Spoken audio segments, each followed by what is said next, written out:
You will hear a woman being interviewed by a market researcher in a health club about her membership of the club. First, you have some time to look at questions 1 to 5.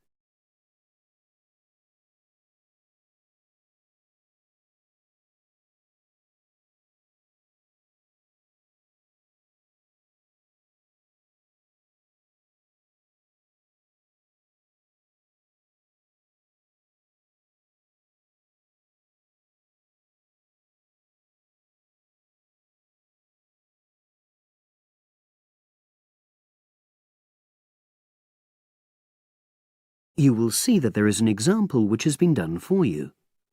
On this occasion only, the conversation relating to this will be played first. Oh, excuse me. I wonder if you'd have the time to take part in some market research. What's it about? About this club and your experiences and opinions about being a member. It'll take less than 5 minutes. Oh, OK then, as long as it's quick. Can I start by taking your name? It's Selina Thompson. Is that Thompson? Yes. Okay, great. Thanks. The woman's name is Thompson, with a P. So Thompson has been written in the space. Now we shall begin. You should answer the questions as you listen, because you will not hear the recording a second time. Listen carefully and answer questions 1 to 5. Oh, excuse me. I wonder if you'd have the time to take part in some market research. What's it about? About this club and your experiences and opinions about being a member. It'll take less than 5 minutes. Oh, OK then, as long as it's quick. Can I start by taking your name? It's Selina Thompson. Is that Thompson? Yes. Okay, great. Thanks. And what do you do for a living? Well, I'm an accountant, but I'm between jobs at the moment. I understand. But that's the job I'll put down on the form. And would you mind my asking which age group you fall into? Below 30, 31 to 50, and above? Over 50, I think we can safely say. Great, thanks. And which type of membership do you have? Sorry, I'm not sure what you mean. Do you mean how long? No, is it a single-person membership? Oh, right, no, it's a family membership. Thanks. And how long have you been a member? Ooh, let me see. I was certainly here 5 years ago, and it was probably 2 to 3 years more than that. Shall I put down 8? Oh, I remember now. It's 9, definitely. Sorry. No problem. I've got that. And the last question in this first part is, what brought you to the club? Sorry? How did you find out about the club? Did you see any ads? Well, I did actually. But I have to say I wasn't really attracted to the club because of that. It was through word of mouth. So you were recommended by a friend? Actually, my doctor. I'd been suffering from high blood pressure, and he said the club was very supportive of people with that condition, so I signed up. Great, thanks. Before you hear the rest of the conversation, you have some time to look at questions 6 to 10.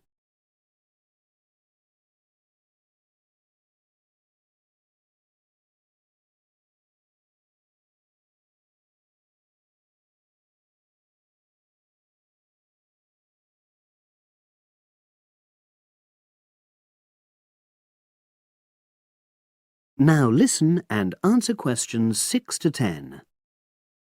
Now, for the second part of the form, I want to ask a bit more about your experience of the club. Sure. How often would you say you use the club? It varies enormously, depending on how busy I am. Of course. But on average, per month? I'd say it averages out at twice a week. OK, so 8 on average. Yeah, and 4 of those are aqua aerobics classes. That leads me to the next question. Would you say the swimming pool is the facility you make most use of? Fair to say that, yep. Right, thanks. And are there any facilities you don't use? One area I realise I've never used is the tennis courts. And there's one simple reason for that.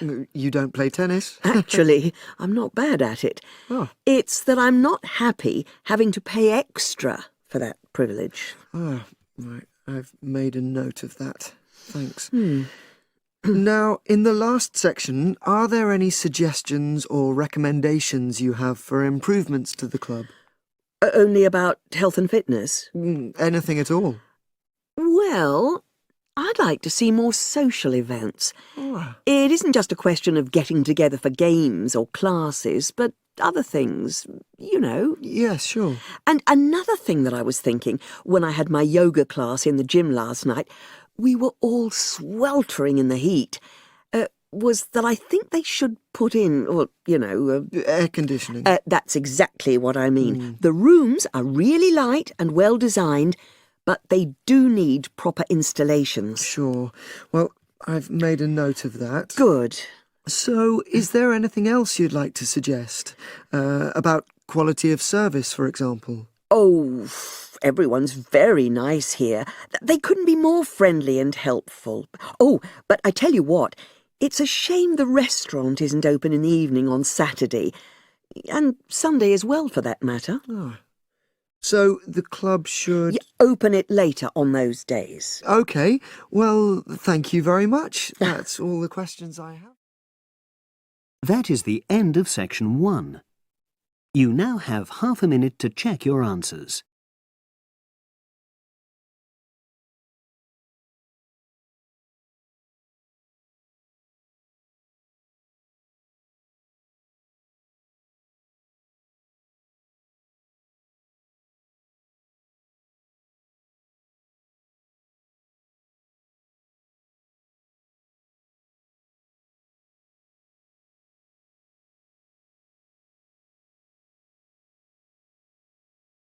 Now turn to section 2.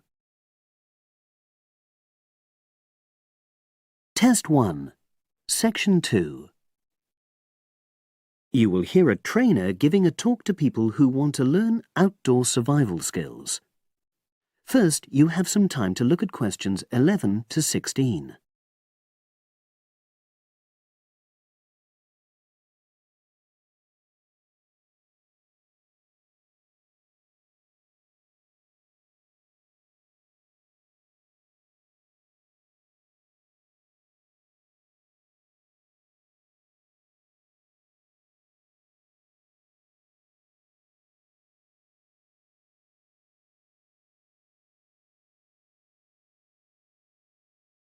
Now listen and answer questions 11 to 16.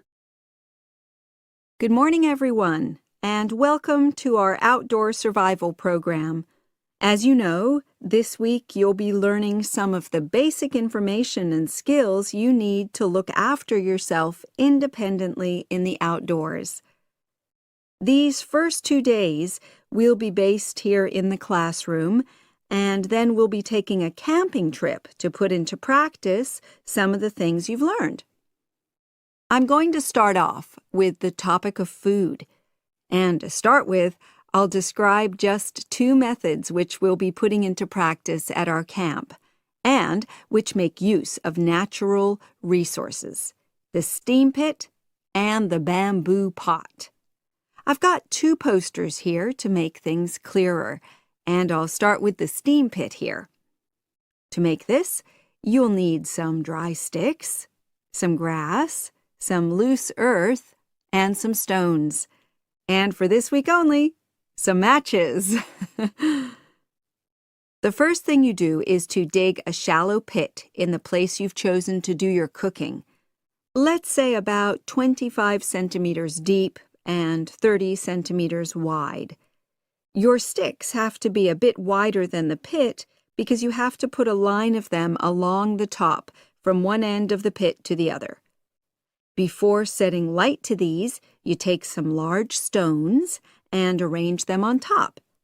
Then you start the fire and wait till the wooden platform burns through and the stones fall into the pit.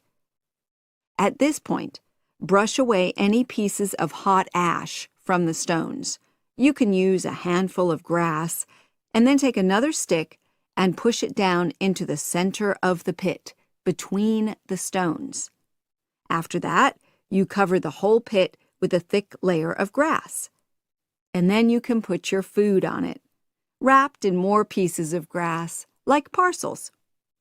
Finally, cover the whole thing with earth. You have to pat it firmly to seal the pit. Then all you have to do is take the stick out and pour a bit of water into the opening that it leaves. It should take about 4 hours for your food to cook, as it cooks slowly in the steam that's created inside the pit. Now you have some time to look at questions 17 to 20.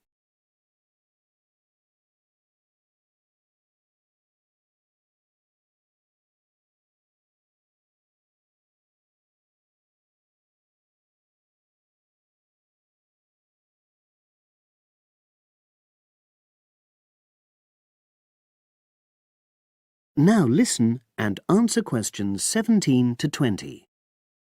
So, simple but effective. The other method you're going to practice this week is the bamboo oven. Now, the steam pit is ideal in certain conditions because the heat is below ground level. For example, if there's a strong wind and you're afraid a fire might spread. But when it's safe to have an open fire, you can use the bamboo oven method. You get a length of bamboo, which, as you probably know, is hollow and consists of a number of individual sections with a wall in between. You use a sharp stick to make a hole in each of the dividing walls apart from the end one. Then you lean the bamboo over a fire, with the top propped up by a forked stick and the bottom sitting on the ground. You pour enough water in the top to fill the bottom section, and then light a fire underneath that section to heat the water. Then you put your food inside the top section, and the steam coming up the bamboo through the holes you made cooks it. I'm going to move on now to food itself and talk about some of the wild plants you might cook. I'm going to begin with fungi. That's mushrooms and toadstools. I'm sure you'll be aware that some of these are edible and they're delicious, but some of them are highly poisonous.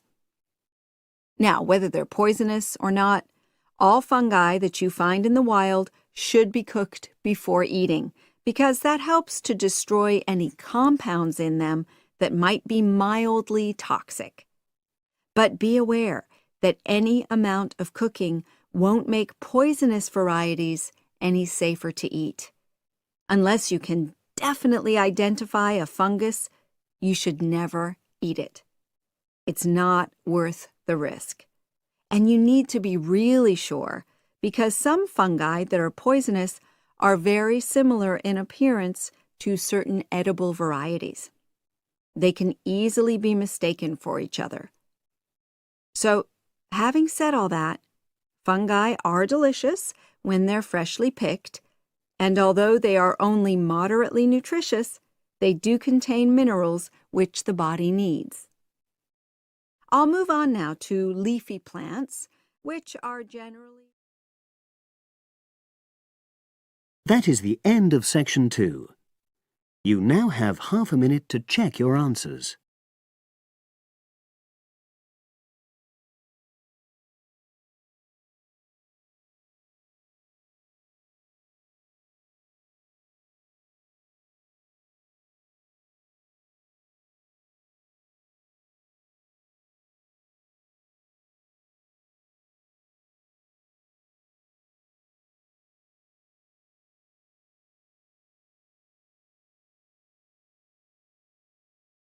Now turn to section 3.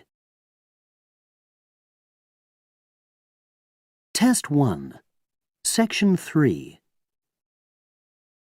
You will hear a woman called Phoebe, who is training to be a teacher, talking to her tutor called Tony about research she has done in a school. First, you have some time to look at questions 21 to 25.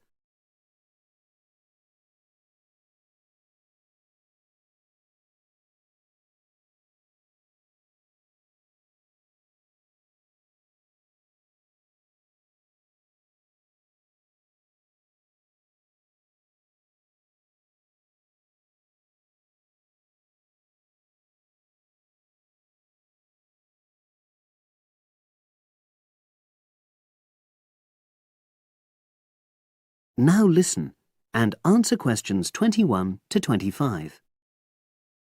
So, how did you get on with your school-based research, Phoebe? Well, it was exhausting, but really valuable. Good. What was the specific focus you chose?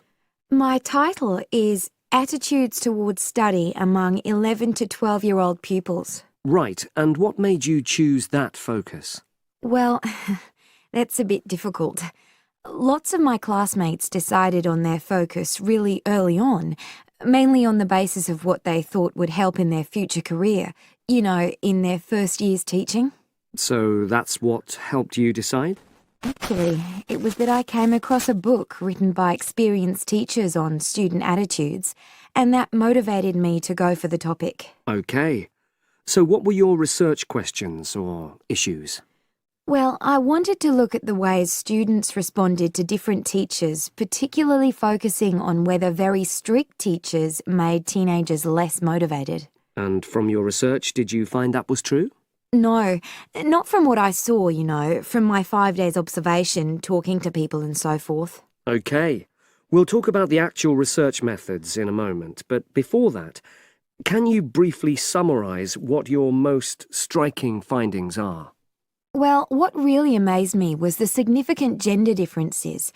I didn't set out to focus on that, but I found that boys were much more positive about being at school. Girls were more impatient. They talked a lot about wanting to grow up and leave school. Very interesting. Yeah, it is. From doing the research, it was clear to me that you might start out to focus on one thing, but you pick up lots of unexpected insights. Right. Did you get any insights into teaching? Yes, certainly. I was doing a lot of observations of the way kids with very different abilities collaborate on certain tasks, help each other. And I began to realise that the lessons were developing in really unexpected ways. So what conclusion do you draw from that? Well, I know it's necessary for teachers to prepare lessons carefully, but it's great if they also allow lessons to go their own ways. Good point. Now, I'm really pleased to see you doing this. Analysing and drawing conclusions based on data. But surely this isn't proper data. Because it's derived from such small-scale research. Well, as long as you don't make grand claims for your findings, this data is entirely valid. I like the way you're already stepping back from the experience and thinking about what you've learned about research. Well done. But I know I could have done it better. As you become more experienced, you'll find ways to reduce the risk of difficulties. Okay. Now you have some time to look at questions 26 to 30.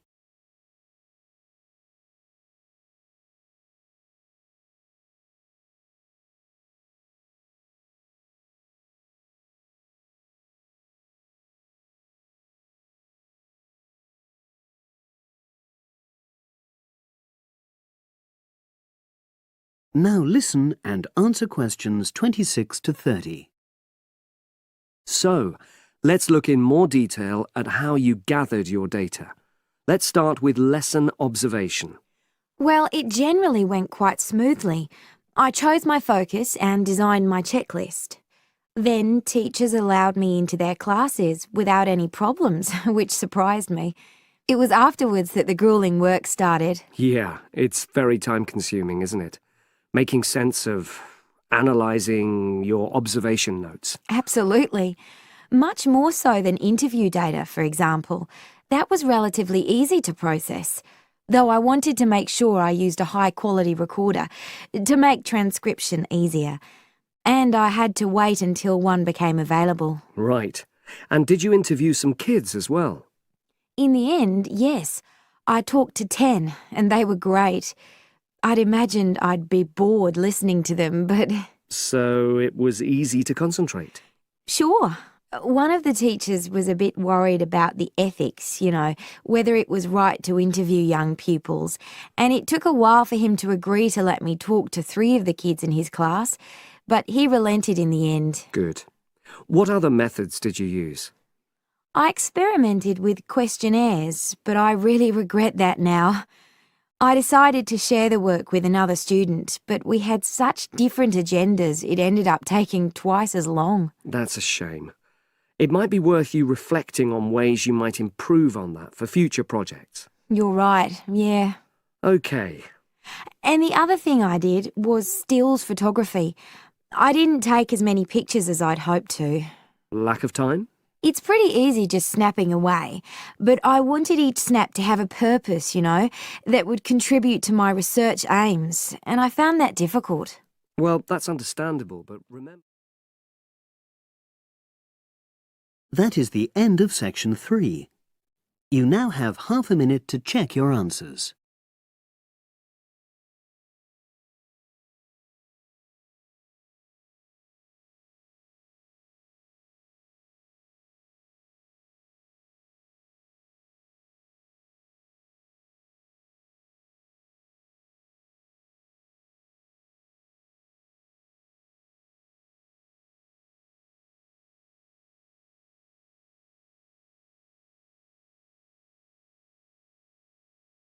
Now turn to section 4. Test 1, section 4. You will hear an environmental studies student giving a presentation about his project on saving an endangered species of plant. Now you have some time to look at questions 31 to 40.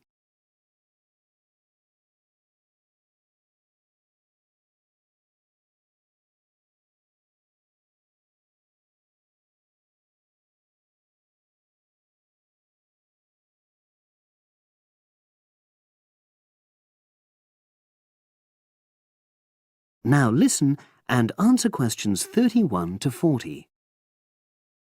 For my presentation, I'm going to summarise what I've found out about efforts to save one plant species, the juniper bush.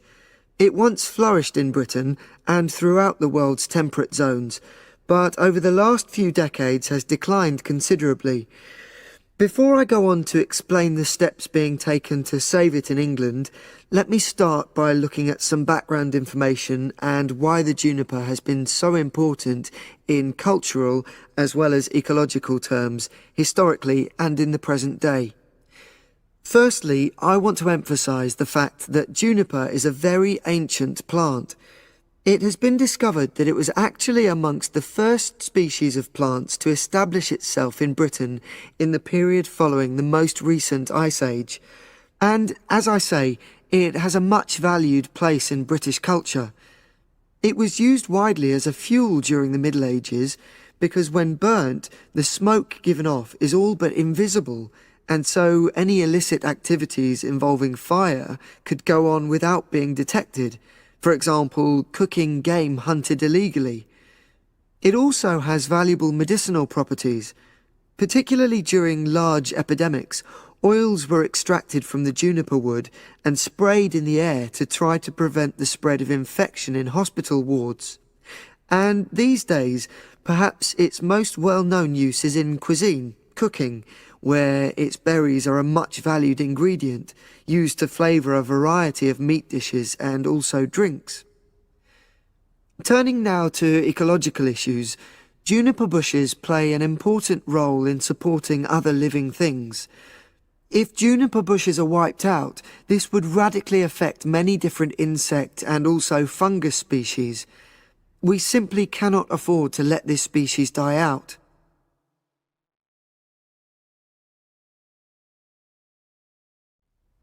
So, why is the juniper plant declining at such a rapid rate? Well, a survey conducted in the north and west of Britain in 2004-5 showed that a major problem is the fact that in present-day populations, ratios between the sexes are unbalanced, and without a proper mix of male and female, bushes don't get pollinated.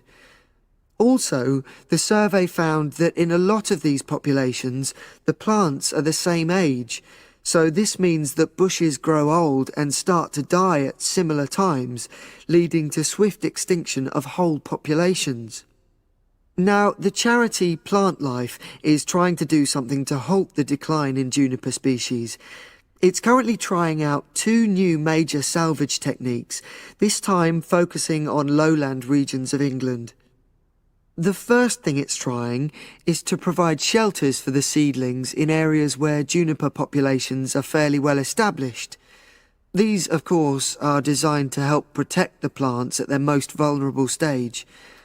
A further measure is that in areas where colonies have all but died out, numbers are being bolstered by the planting of cuttings which have been taken from healthy bushes elsewhere. Now, I hope I've given a clear picture of the problems facing this culturally and ecologically valuable plant, and of the measures being taken by Plant Life to tackle them. If anyone has any questions, I'd be happy. That is the end of section 4. You now have half a minute to check your answers.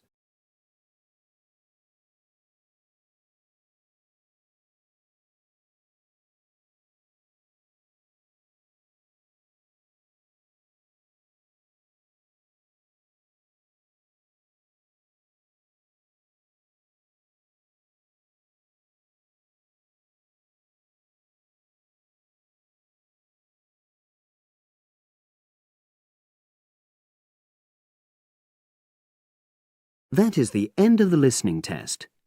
You now have 10 minutes to transfer your answers to the separate answer sheet.